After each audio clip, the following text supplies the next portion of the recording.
बिस्मिल्लाहिर्रहमानिर्रहीम। अस्सलाम वालेकुम फ्रेंड्स। आज का हमारा टॉपिक जो है बीटामेथासोन 0.5 मिलीग्राम टैबलेट्स हैं। फ्रेंड्स, मेरे चैनल को सब्सक्राइब करें ताकि आपको ज़्यादा से ज़्यादा इंफॉर्मेटिव वीडियोस फराहम की जा सकें। बीटामेथासोन जो है स्टीरॉयडल मेडिसिन है। कॉर्टिकोस्टीरॉइड्स भी हम इनको कहते हैं। एंटी इन्फ्लेमेटरी एक्टिविटी होती है इनकी। इसके बाद इसका मैकेनिज्म ऑफ एक्शन किस तरह से हो सकता है, हमारी बॉडी के अंदर जो स्टीरॉइड्स रिसेप्टर्स होते हैं ये मेडिसिन उनके साथ जाके बाइंड कर जाते हैं और हमारे इम्यून रिस्पॉन्स को एक्टिव कर देते हैं और इसकी मदद से हमें बहुत सारी ज़्यादा बीमारियों से तदारक मुमकिन हो सकते हैं। कौन सी ऐसी डिजीज़ हैं जिनके ख़िलाफ़ हम इस मेडिसिन को इस्तेमाल कर सकते हैं? सबसे ज़्यादा इसका इस्तेमाल अस्थमा या दमे के मरीज़ करते हैं। इसके अलावा हर तरह की एलर्जी के लिए हम इसको इस्तेमाल कर सकते हैं। सांस का मसला, गले की ख़राबी, बच्चों में टॉन्सिल्स, खुश्क खांसी या हम स्किन या जिल्द की जितनी भी बीमारियां हों उनके लिए भी हम इसको इस्तेमाल कर सकते हैं। हाइपर सेंसिटिविटी या एलर्जिक रिएक्शन हो जाए हमें फूड से या मेडिसिन से, तो उसके लिए भी हम इसको इस्तेमाल कर सकते हैं। एनाफाइलेक्टिक शॉक रिएक्शन, जिसमें हमारा ब्लड प्रेशर लो हो जाता है और एयरवेज या हमारी जो सांस की नालियाँ तंग हो जाती हैं और हमें सांस लेने में मुश्किल होती है, उसके लिए भी एनाफाइलेक्टिक रिएक्शन के लिए भी हम इसको इस्तेमाल कर सकते हैं, जिसमें हमें कॉन्शियसनेस भी हो सकती है।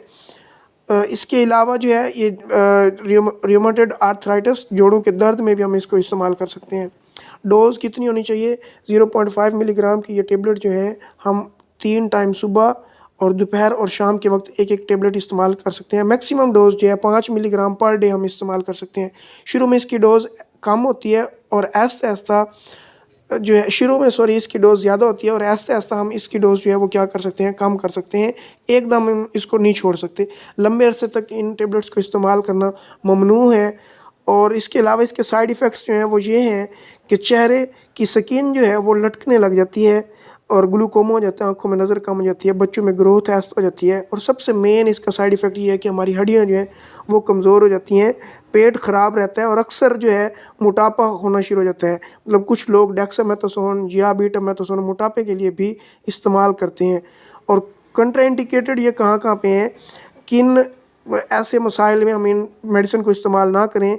ब्लड इन्फेक्शन में इस्तेमाल नहीं कर सकते। इम्यूनिटी जो है हमारी लाइव वायरस के ज़रिए अगर हम करवा रहे हैं फिर हम इसको इस्तेमाल ना करें।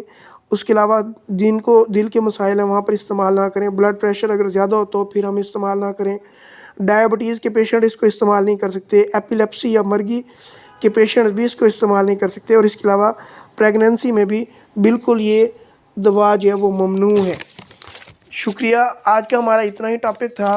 सब भाई जो हैं चैनल को सब्सक्राइब करें ताकि आपको अच्छी और मालूमाती वीडियो जो है वो फराहम की जा सकें। शुक्रिया।